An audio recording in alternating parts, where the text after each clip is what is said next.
Neste vídeo eu vou mostrar para vocês como você pode ativar o modo avião no smartphone Samsung A05. Você vem aqui no painel de controle, aí aqui você procura essa opção, modo offline, ele está desativado. É só você selecionar essa opção e agora eu ativei. Pode ver que ele desativou automaticamente o Bluetooth quando eu ativei o modo offline. Ou você pode vir aqui em configurações, depois você vem aqui na opção conexões e aqui você vem nesta opção modo offline. Caso ele esteja desativado, pode ver que agora ele ativou o Bluetooth novamente. Eu vou ativar, você pode ativar aqui em configurações e automaticamente ele desativou o Bluetooth.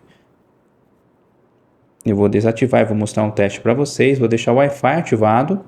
Vou desativar e pode ver que ele desativou os dois, tanto o Bluetooth quanto o Wi-Fi. É esse vídeo que eu queria mostrar para vocês como você pode ativar essa opção nesse smartphone. Não esqueça de deixar seu like e até o próximo vídeo.